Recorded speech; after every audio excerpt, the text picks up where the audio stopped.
Rowboat Gullyman is alive. Gullyman's alive!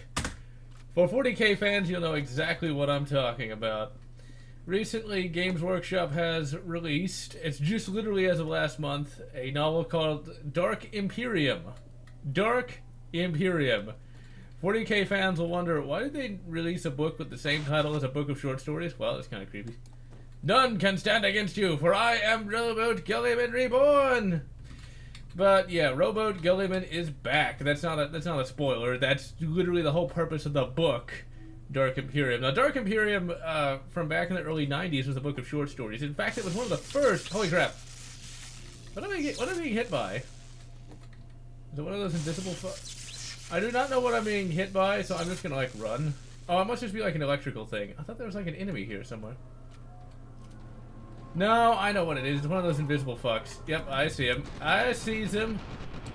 Oh, you're gonna try to be like Games Workshop and just sneak in canon changes, aren't you? No, they're not really sneaking in anymore.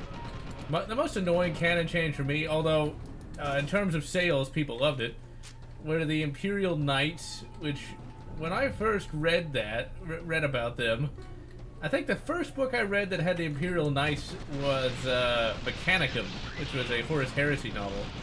I was like, really? They're just gonna introduce generic mechs? Which is not bad, but it kind of came out of nowhere in many instances, which just kind of annoyed me to no end.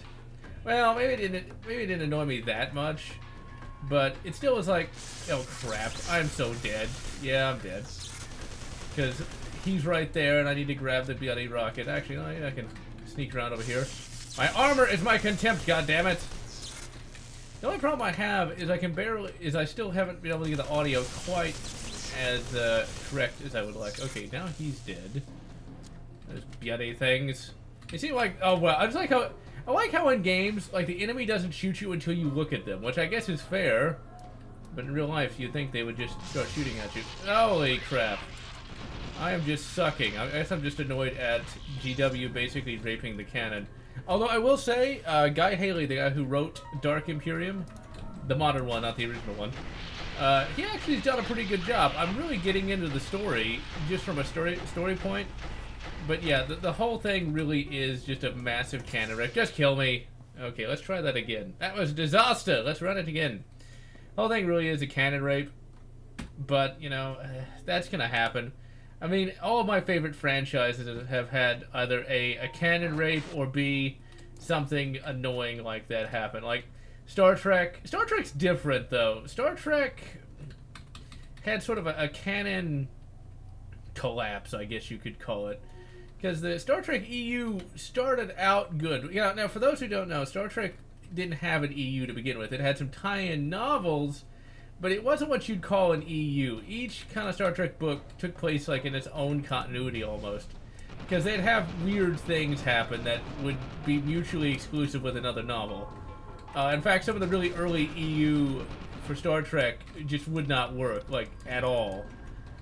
Case in point, in one of the, I think it's like the second Star Trek EU novel, the Klingons couldn't go back into space for 2 centuries. Yeah, that was never heard from again, but it's little things like that. Or a good example is Spock's world, where humanity's first interaction with another species was with the Andorians, not the Vulcans. And that's obviously not canon anymore. Really, though, you could say it's like timeline changes. But ultimately, though, when it comes to Star Trek, they have an alternate reality with Trek 11. Fuck you, asshole. Fuck you, asshole. Okay, I need to run, like, a lot. Okay, let's run over here. Okay, let's grab this. So it's like, it's another reality entirely, so it makes sense. And I died because I blew my fucking self. I hate that. You wouldn't think you'd hit it, but oh well. Oh well, ladies and gentlemen. Load from last save. That was once again a disaster. Let's run it again. Okay, let's see, where was I? So yeah, it's another reality entirely, so it makes some sense. I honestly think the Trek 11 verse or the Abrams verse is what ultimately happened after the temporal Cold War went hot. That's reality now. So it's completely different, but the same. I mean, it doesn't make a lot of sense for, like, the characters to be where they're supposed to be. But once again, you kind of have to have some artistic license. Because instead of Captain Picard, you wouldn't want to have like Captain. Actually, no, you could do that. You could have like, I can't remember his name now. Used to be, I could remember all the names. What is the name of the captain that everybody likes now, but was supposed to be something? It was supposed to be a captain everyone was supposed to hate. What's his name? It's not. It's like he's played by the same guy who played a number. Played a number of villains. He played not Bob Morton. Asshole! I'm trying to get some cover here so I can grab this fucking rocket launcher and blow up that fucking power armor. There we go. Come on. Come on. See, my superpowers are better. I don't need some sort of knockoff Iron Man suit. That also reminds me, that is one of the other minor, well, it's one of the other major issues with this latest 40K book. They have introduced a new character called Magos.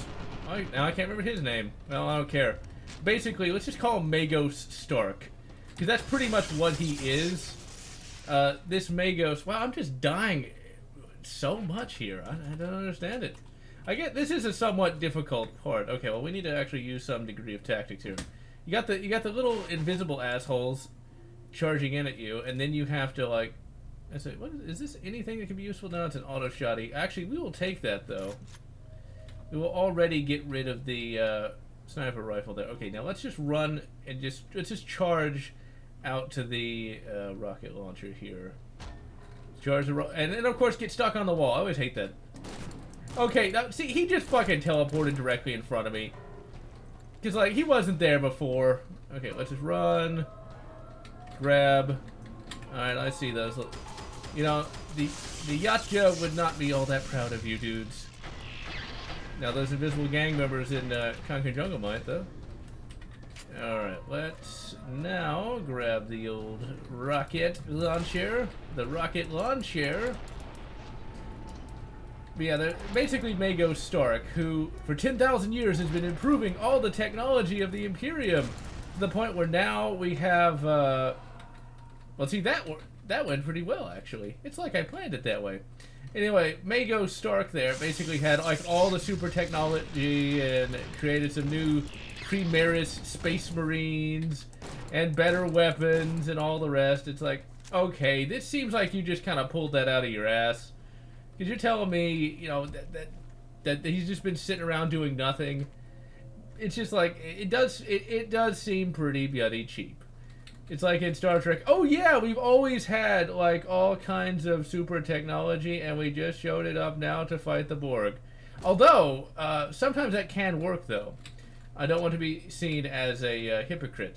Because there is a Star Trek novel, one of my favorites actually, called Rise Like Lions, where that exactly happens, but it was established more or less earlier in the series.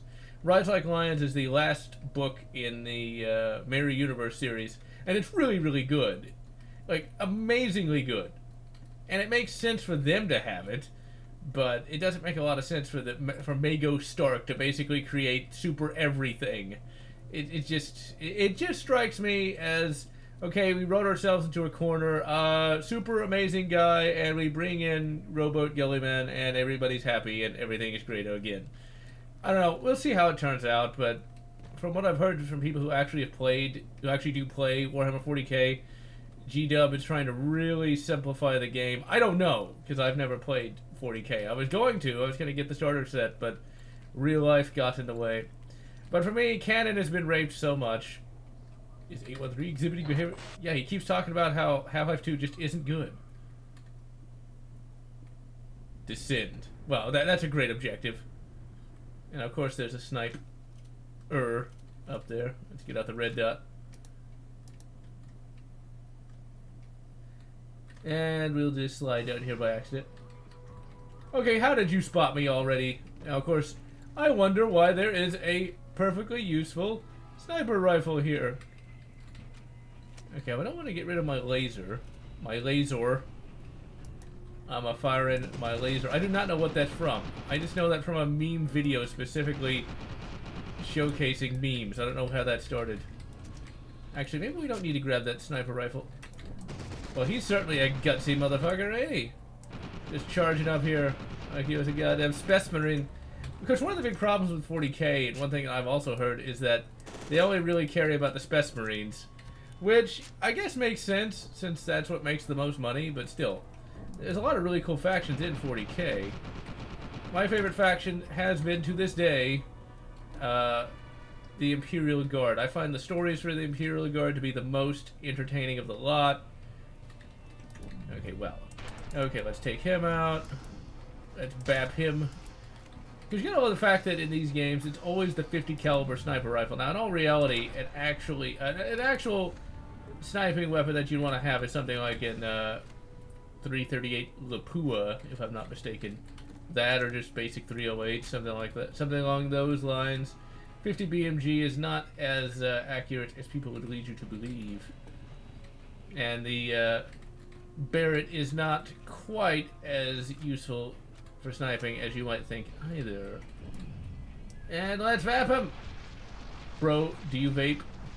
Well, you certainly fucking vape now! That better kill him. Because it's a fucking laser rifle. Yep, that killed him. It's a fucking las rifle. Now, there's one interesting thing that I have found.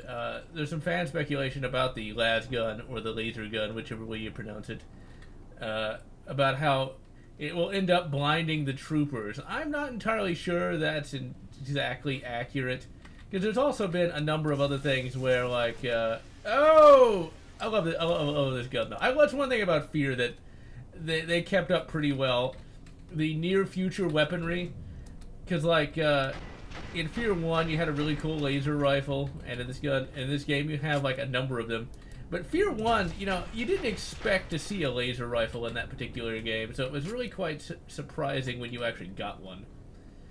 F.E.A.R. 1, I will do that eventually. But this game just doesn't get... This particular expansion just doesn't get nearly as much love as it deserves. Because it is a great deal of fun. F.E.A.R. 2, I really don't know why I was so hard on it. I'm not nearly as hard on games as I once was. Yeah, stop freaking out, dude. You know, you shouldn't have dropped them shrooms! Shouldn't have dropped them shrooms before going into combat. F.E.A.R. 2. Well, you know, you could do that. You could have, like, F.E.A.R. Rebirth. I'd buy it for more than $1. Alright, do we want any of that shit? No, I think we'll just stick with... No, I want to stick with this fucking gun. I will stick with the basic assault weapon. But... it's gonna be a hell of a LAN party. I still want to do that one day. Actually have a LAN party. I've only played a few games LAN, though. Oh, I can't shoot him, I guess. Because he's not really there. Dude. Why can't I kill you? I will smack you. The freakouts. Okay, now see, once again, this is really cool imagery. This is where the game really shines. Yeah, the game isn't super duper scary, but when you think about it, Alma is a pretty scary creature because no matter how many enemies you can shoot, she's still the main villain and you can't even touch her. You can't even look at her without being turned into flaming chunks of flesh. So it does that whole Eldritch horror quite well. We are close to the truth that Half-Life 2 sucks.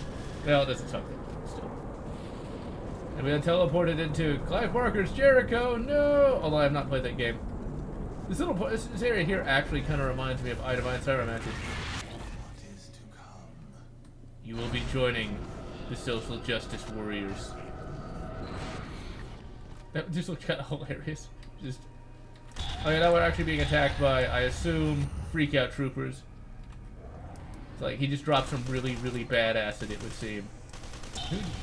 Well, oh crap! Wow, they really hurt. And I died.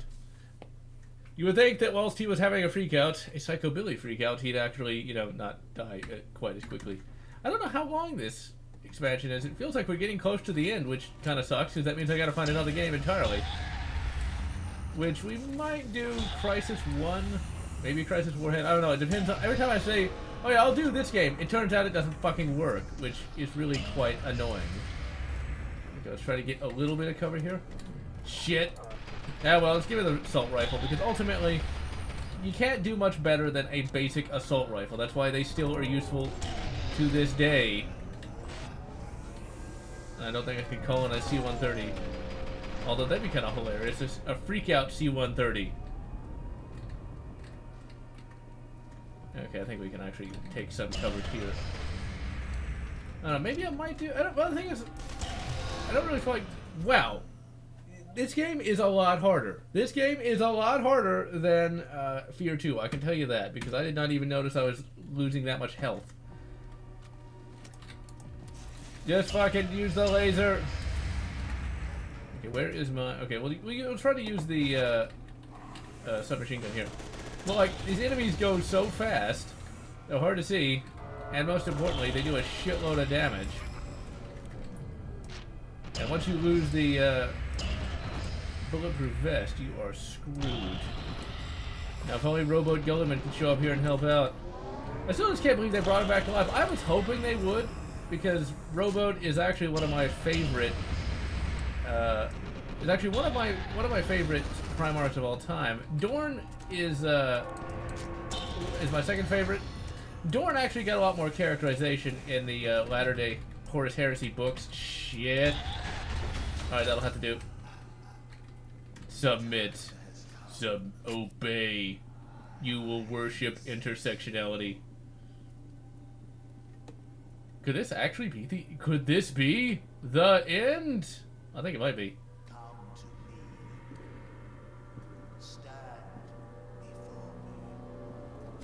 I thought you were a ghost. I thought you were taller.